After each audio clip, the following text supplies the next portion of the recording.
I'm surprised also that someone is trying to criticize Liverpool after what they did in these years, and they have one of the best coach in the world.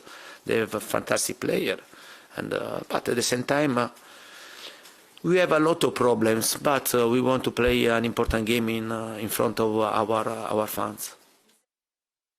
You lose against Leeds, I couldn't have felt worse. No chance. But then you play a good game against a team in form, and that gives you a lift. That's normal. Completely. Bam. Here we go. And now we play Tottenham, and now we try to make sure that we feel like after the Napoli game.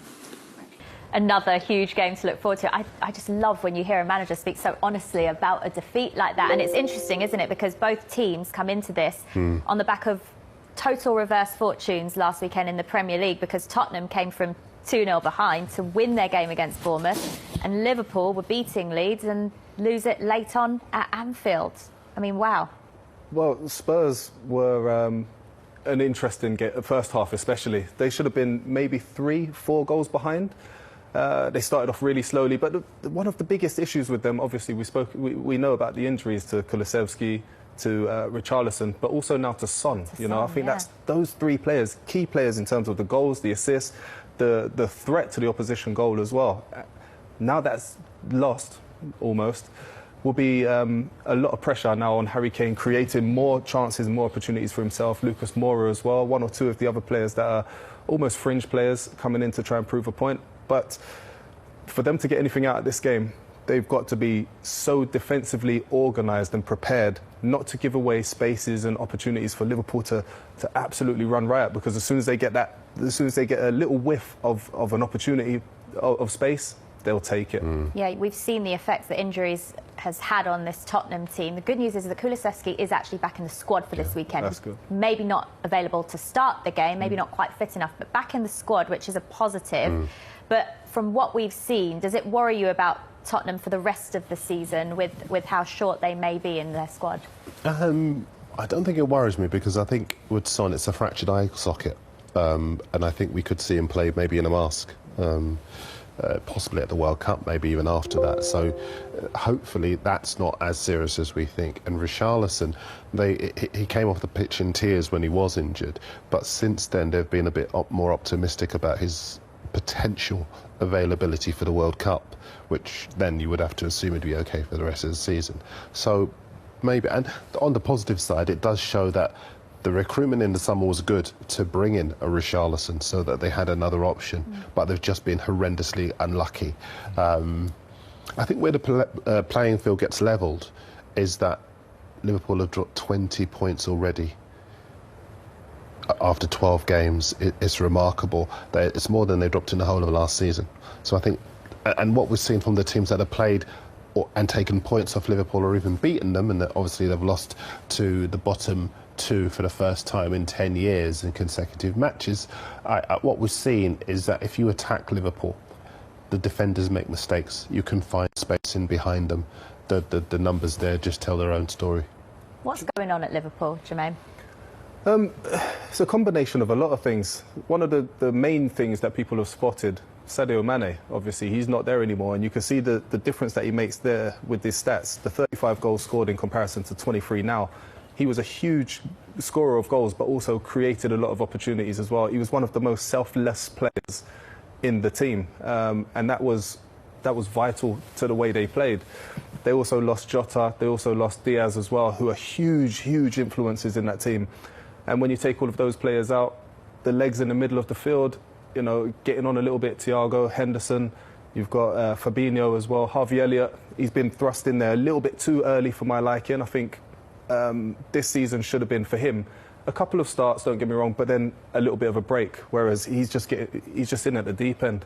So that's what I feel they're having a few problems. How much of it as well is down to the fact that because they have lost games this season and because other teams can see that they can get got at, that's actually allowing teams to face Liverpool in a different way. They're not facing them with the fear that maybe they had done in previous seasons. Well, exactly. The invincibility factor about them is diminished. It's disappeared now. So, you look at the Leeds game, for example. they didn't hold off, they weren't sitting back, they weren't dropping off and giving Liverpool the respect that they'd accumulated over the years. They just went toe-to-toe with them. Excuse me. They didn't afford them any time or space in the middle of the pitch or out wide. They pressed them constantly, and it was not a matter of seeing how much pressure Leeds could withstand. It was more shoe on the other foot, how much pressure Liverpool could withstand. Have you noticed that watching games as well, Darren, that there is that attitude now? You know, Liverpool keep conceding the first goal in games, and that's something that we've not really seen happen with them before. 100%. They are a team, like I say, opposition teams, particularly inferior opposition teams, are now not showing any respect for what they did last season or the seasons before, because they know that there is this vulnerability in the Liverpool side. So they're attacking them, they're starting really fast and getting in behind them, knowing that one of that back four will make a mistake. And there doesn't seem to be the belief in their ability to overwhelm teams that we've seen in the past. And I also agree with Jermaine in terms of the midfield. They're either very young or very old, but not in between. There isn't a 25, 26-year-old midfielder who's got the legs and the energy and the drive and the inspiration to drive the team on. And it's in the middle of the park where teams are getting the freedom to play. Your Brighton team played superbly well, and they had the time to play because there wasn't any intensity in the press or the tackle. And I think that's what's going to happen at the weekend. Tottenham like to play, and if they get the chance to play, they're going to hurt Liverpool. But Tottenham seem to only like to play in the second half. That's been their problem this season. They can't seem to start games quick enough. And then all of a sudden, I mean, I guess from a positive aspect, you can say they've shown so much character to actually not switch off and to keep going until the final whistle. And we saw exactly that it pays off like it did last week. Yeah, exactly. They need to change that. They need to address that immediately. And I know for a fact Antonio Conte will not be happy with how slowly they start the games. However, when you're lacking those creative players, sometimes it's difficult to play on the front foot because the mentality and the mindset of the players that you currently have in the pitch are that of a defensive-minded team and defensive-minded players. So it will be...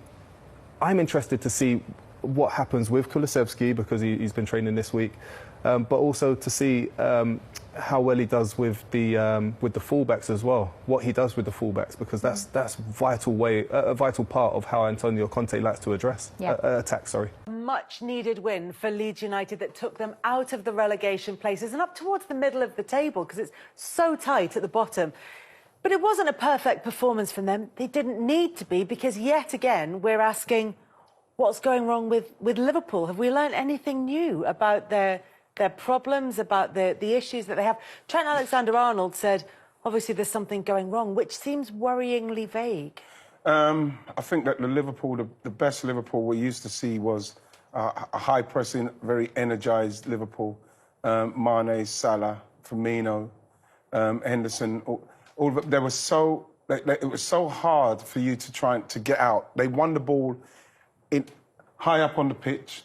Then they started to play from there. You didn't really see people get through them too often to get to a Virgil van Dijk or a Joe Gomez, or even to try and expose whatever weakness people continually go on about Trent over the back of him and all that sort of stuff, because they were so fit and so strong and just so good at doing that. So when you look at them now, they look a yard short of everybody.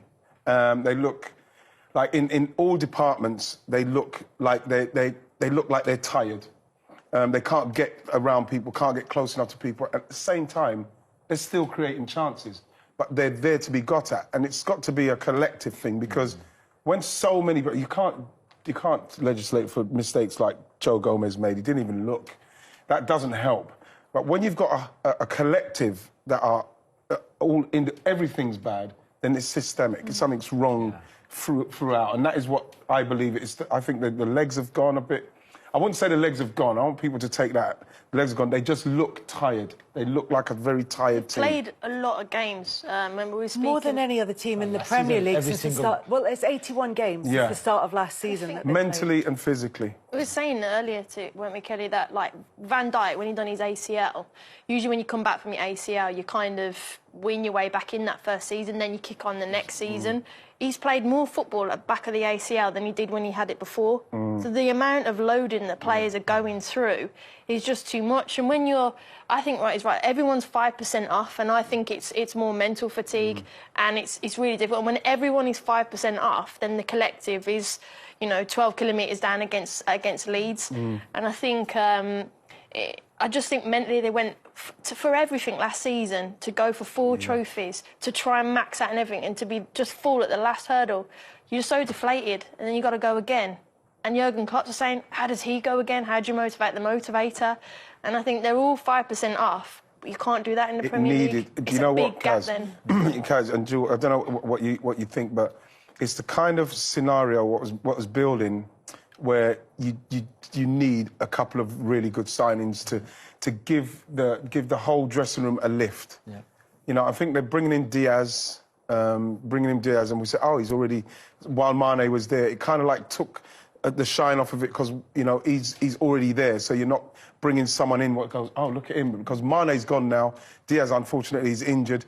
And it doesn't feel like there's a new signing to come in and give it a lift. Well, Nunez was there, wasn't it? And that was all your money, though. Yeah. That was all the budget. And maybe now, with hindsight, it's easier. But maybe you could have done 50 on a midfielder, 50 on a striker, instead of doing 80 or 100 on the same player. Well, this is the question that a lot of Liverpool fans are asking now, is about player acquisition, which has been pretty much like almost perfect rate. Maybe Keita's the one that hasn't been a failure by any stretch, but hasn't reached the levels that the previous signings have done.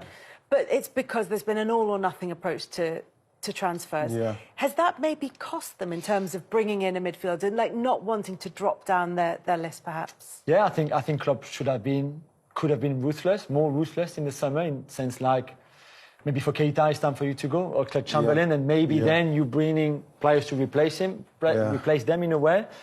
I think Darwin Núñez might become a Liverpool legend. We don't know yet. There's good things and some other not so good. They already love him, even though his strike rate and his, you know, because he's another. We talked about XG earlier on, about shots and targets, and we talked about it to do with Jesus. But Núñez is one of those players who it cannot continue that he isn't scoring. No, that's true. He isn't scoring. But it still costs you all your budget. Yeah. And again, I think in terms of squad building and how you construct your team and your squads to get enough bodies everywhere and the right balance in your squads, maybe it was not the right thing to do, to spend all that money on Darwin and then not being able to strengthen maybe another position, especially because no one left, really. Yeah. And the midfield, when we talk about those energy levels, you look at the midfield and the number of players who are contracted at Liverpool who are either 30 now or will turn 30 within the course of their contract. But in midfield, that's the likes of Henderson, who, you know, title-winning and Champions League-winning captain, but is in his 30s now. James Milner is in there. Fabinho is at that sort of age range. Thiago in that age range as well. And then it's Harvey Elliott and Curtis Jones, who are relatively inexperienced. So there's an imbalance, it feels, in there. Do you think he goes for one marquee big sign in each unit? So you had your Virgils and you've got your Núñez. Yeah, Is he waiting for a Bellingham or someone like that? Then that's all his budget on one player for each unit, and then the rest, we just hope they're all good. Is that how it? Yeah, I think so. The Bellingham money was kept for next summer, and that's why they didn't use it in the summer this time after the Darwin signing. In the meantime, Real Madrid can spend that money now. Exactly. And what if Jude says, well, thank you, Liverpool is great, I love you and I love Klopp, but I want to play Champions League and Liverpool don't qualify, but I would rather go there. Then you've put all your eggs and the Bellingham eggs in one basket, and then you've missed out on him, and then you have to start all over again. I think it's really risky. I think it goes back, unfortunately, I think it goes back to the pandemic and not being able to move one of the main guys on for massive money in that Coutinho vibe. That's Liverpool's, that's the way Liverpool do their business. One of those would have gone for a lot of money, and then that would have then like financed the next bit, but like it didn't happen. And so they've had to go a different way, you know, and now it's broken them a little bit in respects of, okay, we're going all in on Núñez, which I totally agree. I think he will come good. But then what's got to happen is that the team has to come good so as it can help him as well. Because even if he does score at the moment, Kels, you do feel like Liverpool can't keep clean sheets. They can create, but they can't keep clean sheets. So there's something that's got to happen where the boss, the owners and that have got to give him more. He needs more. I think he's got the authority to go, bang, give me more, even though it might not be the He's got more than enough credit to be able to do that for me. I just wonder, when we look back at Klopp's comments about Newcastle and Manchester City, and they were taken as real digs at Newcastle and Manchester City. He was certainly critical of them in saying that they had effectively limitless budgets, and that's a conversation we don't have time to go into right now. I hear him, though. I do hear him. But is really what's coming out there a frustration Yes. in not being able to go for exactly the positions that he wants to? The fact that they do have to defer maybe a move for Bellingham until next summer, and possibly that could then fall apart. Because that's just human nature. You know, what he's doing and what he's done, again, I can't give him enough praise for chasing down a Manchester City side. We know we've got bottomless pockets, and he's done it by making unbelievable. The recruitment's been amazing. The players have all responded. He's done it. And then, you know, you get to a stage where your team is where it is now, and you can see them. They're right at the edge now. They're at the end. Some of them are coming towards that end of it. And other teams could just go, bang, bang, bang. I could get rid of Sterling, Jesus, Zinchenko, and I'll bring in Haaland and others.